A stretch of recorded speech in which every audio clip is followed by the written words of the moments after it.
ज्योतिर्लिंग। भारत में कुल 12 ज्योतिर्लिंग है। ये सभी ज्योतिर्लिंग भारत में अलग अलग जगहों पर स्थित है। ज्योतिर्लिंग एक संस्कृत शब्द है। ज्योति मतलब रोशनी और लिंग यानी प्रतीक। इन दोनों को मिलाकर बनता है ज्योतिर्लिंग। पुराणों और अन्य हिंदू धर्म शास्त्रों में ज्योतिर्लिंग को भगवान शिव की ऊर्जा का प्रतीक माना गया है। पुराणों और धार्मिक मान्यताओं के मुताबिक इन 12 स्थानों पर जो ज्योतिर्लिंग मौजूद है उनमें स्वयं भगवान शिव वास करते हैं। हिंदू धर्म में ज्योतिर्लिंग का बहुत ही बड़ा महत्व है।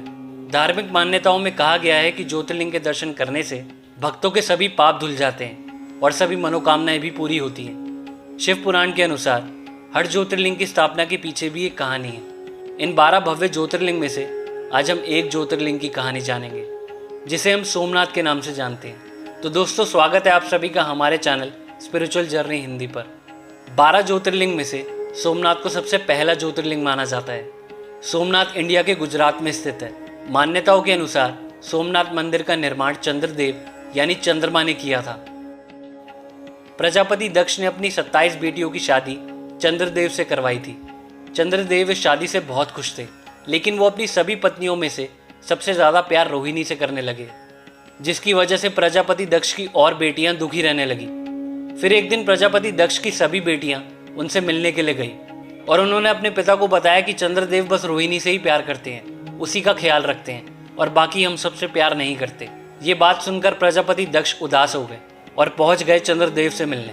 प्रजापति दक्ष ने चंद्रदेव को समझाया कि जिस तरह से वो रोहिणी से प्यार करते हैं, उनका ध्यान रखते हैं, उसी तरह से उनकी बाकी बेटियों का भी ख्याल रखें। चंद्रदेव ने प्रजापति दक्ष को यह वचन दिया कि वो उनकी सभी बेटियों का बराबर ख्याल रखेंगे, उनमें कोई भी भेदभाव नहीं करेंगे। उसके बाद काफी समय बीत गया, पर चंद्रदेव अपने वचन को निभाने में असमर्थ रहे। प्रजापति दक्ष की बेटियां दुखी रहने लगी। जब यह बात दोबारा प्रजापति दक्ष को पता लगी तो वो और ज्यादा दुखी हो गए। दक्ष ने चंद्रमा को हर तरह से समझाने की कोशिश की, लेकिन चंद्रमा रोहिणी से बहुत प्रेम करते थे। ऐसे में उन पर किसी के भी समझाने का कोई भी असर नहीं हुआ। बार बार समझाने पर भी चंद्रमा ने दक्ष की बात नहीं मानी। ये देखकर प्रजापति दक्ष बहुत क्रोधित हो गए और उन्होंने चंद्रमा को श्रेयग्रस्त होने का श्राप दे दिया, यानी ऐसा श्राप दे दिया जिससे चंद्रमा की चमक खत्म हो जाए। उनके श्राप देते ही चंद्रमा की चमक खत्म हो गई। ऐसा होते ही पृथ्वी के सारे काम रुक गए और पृथ्वी पर अंधेरा छा गया। सभी देव और ऋषिगण भी चिंतित हो गए। चंद्रमा बहुत दुखी रहने लगे थे। उन्हें समझ नहीं आ रहा था कि वो करे तो करे क्या। फिर सभी देवता और ऋषिगण मदद के लिए ब्रह्मा जी के पास पहुंचे। पूरी बात सुनकर ब्रह्मा जी ने कहा, इस बात का बस एक ही उपाय है। चंद्रमा को मृत्युंजय मंत्र का जाप करना होगा और पूरी श्रद्धा से भगवान शिव की तपस्या करनी होगी। इसके लिए उन्हें अन्य देवों के साथ पवित्र प्रभास क्षेत्र में जाना होगा। बस भगवान शंकर ही चंद्रमा को श्राप से मुक्त कर सकते हैं। जैसा ब्रह्मा जी ने कहा, चंद्रदेव ने वैसा ही किया। चंद्रदेव सभी देवों के साथ पहुंच गए प्रभास क्षेत्र।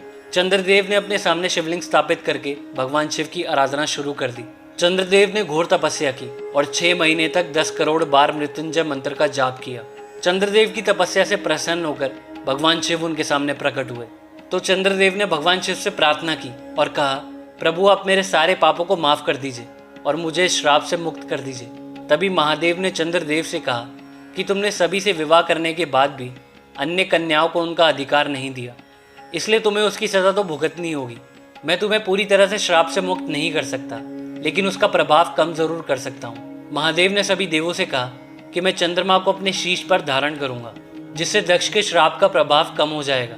किंतु चंद्रमा के अपराध के कारण चंद्रदेव महीने में 15 दिन बढ़ते रहेंगे और जब बढ़ते हुए वो अपनी चरम सीमा पर पहुंच जाएंगे तो उस दिन पूर्णिमा, और बढ़ने के बाद जब घटेंगे और जिस दिन बिल्कुल घट जाएंगे उस दिन को अमावस्या कहेंगे। महादेव ने चंद्रमा को अमरता का वरदान दिया और उन्हें अपनी शीश पर धारण कर लिया, जिससे प्रजापति दक्ष के श्राप का असर कम होने लगा।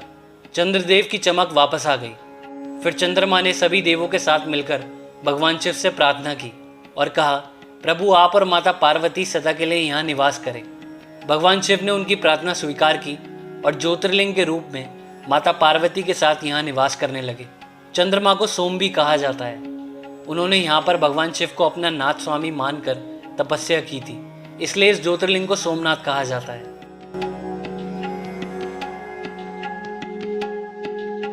इतिहास में इस मंदिर को कई बार मुस्लिम इन्वेडर्स ने लूटा, तोड़फोड़ की और कई बार सोमनाथ ज्योतिर्लिंग को खंडित भी किया। महमूद गजनी ने 17 बार सोमनाथ मंदिर पर हमला किया, मंदिर की संपत्ति लूटी और सोना लूटा, पर इतिहास गवाह है कि जितनी बार भी सोमनाथ मंदिर को तोड़ा गया उतनी बार ये और भी भव्य रूप में फिर बनाया गया। तो दोस्तों, ये थी हमारी आज की वीडियो। आई होप आप लोगों को वीडियो पसंद आई होगी। वीडियो पसंद आए तो वीडियो लाइक करना, हमारे चैनल को सब्सक्राइब करना। मिलते हैं नेक्स्ट वीडियो में। हर हर महादेव।